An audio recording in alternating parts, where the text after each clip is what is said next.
she brought shame to the family. So what they decided to do was to take Isabel, or take Isabel's mother and little child, and put them in a little room up in the attic where they didn't have any contact with the family and with other people. Okay? And that's what basically happened.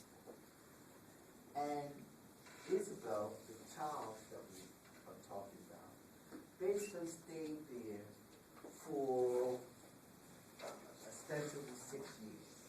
Okay? Now what they're saying is that during that time there was no culture given to her, no socialization. She was just there. Because her mother was a deaf mute, okay? She couldn't hear, she couldn't speak. So obviously what we say when we talk about children is that you have to go in and talk to the children, and follow the children, and you do all of that stuff that mothers are good at doing, all that babbling that mothers can do. Okay? Now, so what happened is that Isabel got none of that. So that when the people came along, these sociologists or whatever, and they saw Isabel, they decided that, look, this is a child who has nothing. Nothing's been imprinted in her. All she's been in is in this room, and she was fed. But her mother didn't, we're assuming the mother was not able to give her anything. Okay? So Isabel was like a blank slate. So what they did with Isabel is that they decided, of course sociologists and psychologists all came together, and they decided, oh, this is right for research. We love research, okay?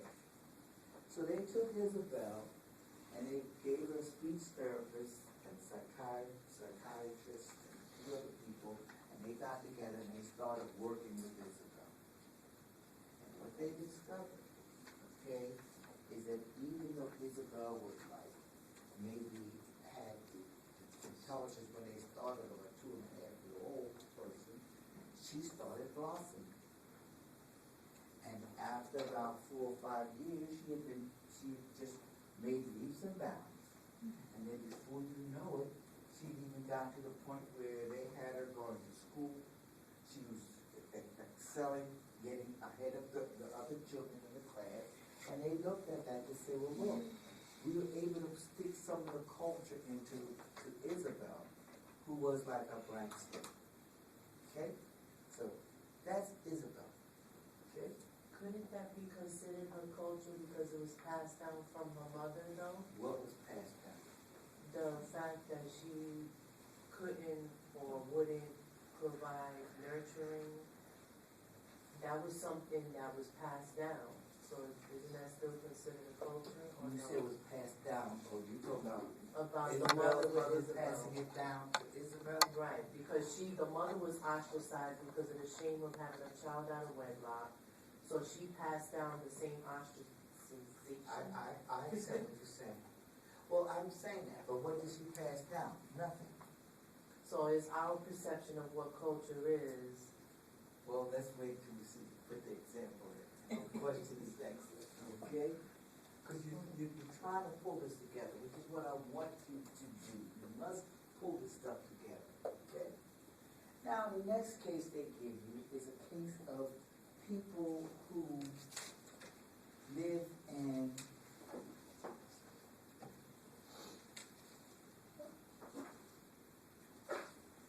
I'm missing it. Let me go to my text, because that's not in my notes. It seems as though there were some children from Austria or something like that, Romania. Okay? Now, what happened is that the Romanian children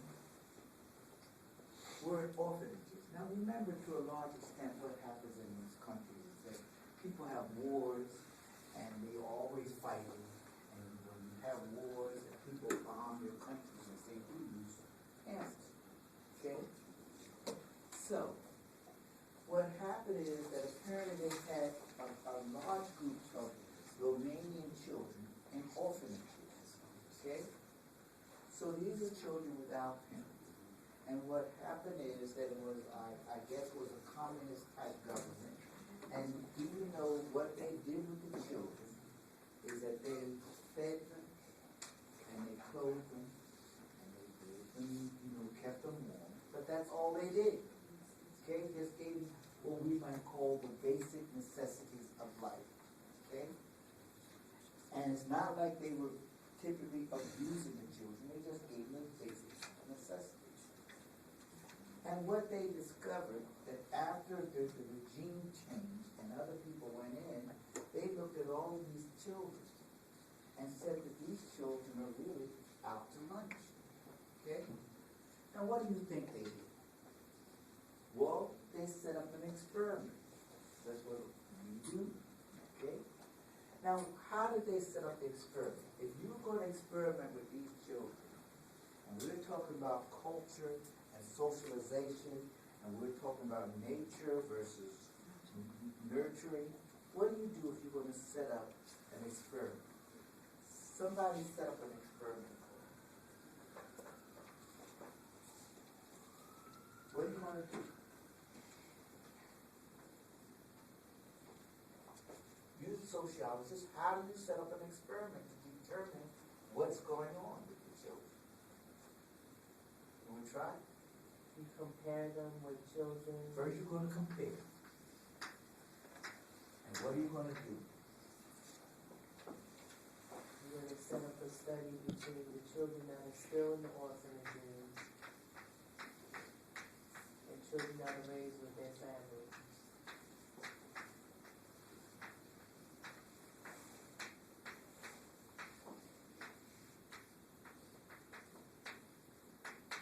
What else you going to do? Anything else? Compare their age. You're going to use age as criteria. Anything else? Will this do it? Well, what did we do with Isabel? What did we do with Isabel? The supports. So we had children in. We're going to give some support. Okay? And some no support. See that? So we have some children that are inside the place, and we're going to support some of them, but we're not going to support some of them. So that's like a control group. You understand when they talk about control groups? This is what they're talking about. And then to make sure that everything is right, we're going to try to find a similar group outside of the orphanages to compare it all with. You follow me? So now we're setting up research. What do we have to do in order to set up the research? What's the first thing we do? We know what we're going to do in terms of our design, but what do you have to do then? Well, funding is all right, but let's just... You need to get a sample. Well, we're going to get the sample, but you have to develop a theory or hypothesis. You with me? So now you got to decide how we're going to compare this. What are we going to say? What do we think the outcome is going to be? So we have to have a working hypothesis. Say that, well, we think that if we give the children support, that they are going to improve, or they're not going to improve. That we think that this group is going to, that there may be no difference. We have to have a hypothesis of some kind. So that means we start devising questions and things to say how we're going to do that. That's why the research becomes important. It's almost that simple. Now let's talk about what happened. Okay? Now, the children, what they discovered is that when you look at the children that were in the orphanages, and they ran from about 2, and I think they had some that were 6 or 7 years old, whatever, and they compared these children, okay?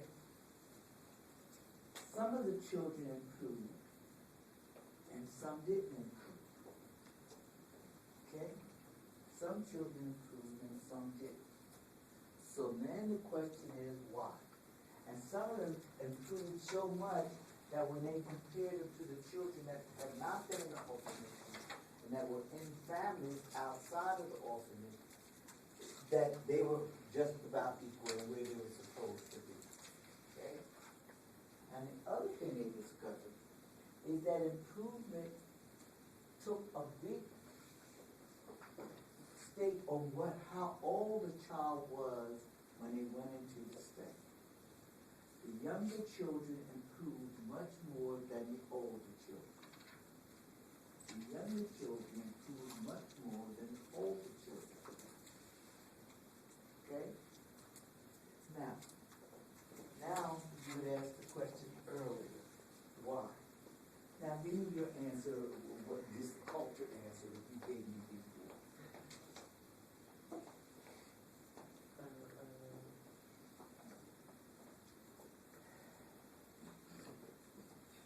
Stop.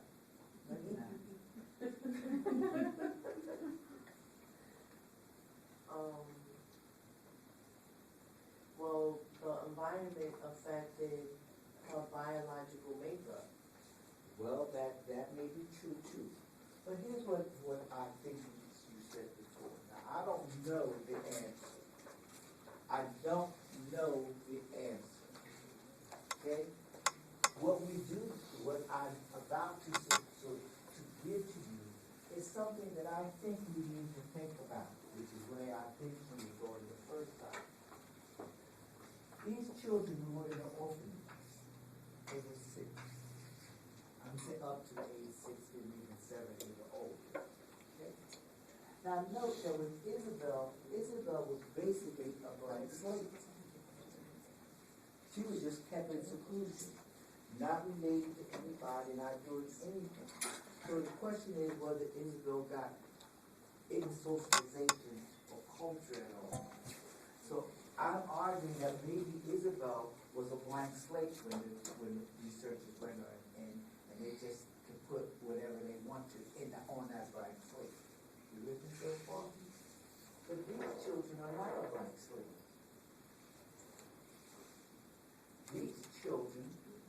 These children saw people every day. These people were fed, in routine. They were clothed. They had heat. They weren't in isolation, whereas Isabel was in isolation. So therefore, they may have had a culture. See, it's conceivable that these children had a culture and a socialization.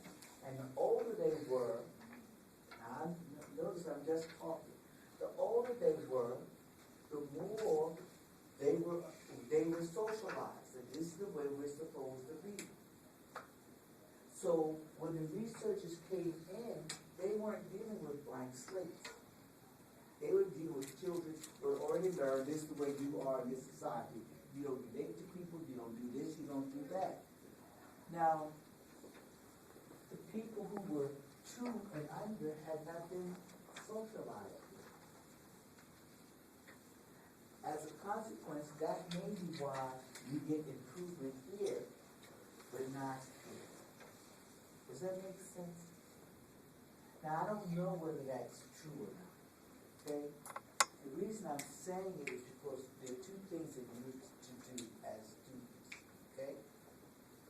One of them is to question everything here, okay? Don't accept it, and sometimes try to figure out what else could it be. All right? Now notice that the one, you can do things, which is what her argument was. Not doing something is equivalent to doing something. Let me say that. Okay? Not doing something is equivalent to doing something. Now, and this happens in many, many instances. Public policy is like that. You look at your government. If your government decides to do something, that's public policy. If they decide not to do something, that's public policy also. Okay? If they want an EPA, it's public policy. If they don't want an EPA, that's public policy. You got me? Do you understand me? All right. So this same thing happens all over the place, right? Now, let us move from there, okay, to what we call, now notice that we're talking to a large extent about our putting in socialization and some culture into people, okay? Now we want to talk about what some people call reflexivity. And this is Cooley's looking glass stuff. Okay. And I should point out to you also, excuse me, going back there, because I see a note in my book, that those children who have been in that institution and for all practical purposes were deprived, that some of them, even when they got older, they could be 13 and they look like they were 6 years old. That's what the deprivation did to them. Okay? So remember that to a large extent, their genes may have said, this is what you're going to do, but the culture and the nurturing did something else. Okay? Now, I want to talk about reflexivity and Cooley's looking glass stuff. And what is Cooley's argument? What is Cooley's argument? Or saying?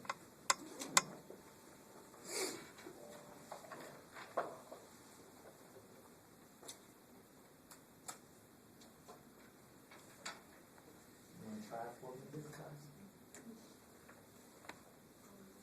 What is Cooley's argument?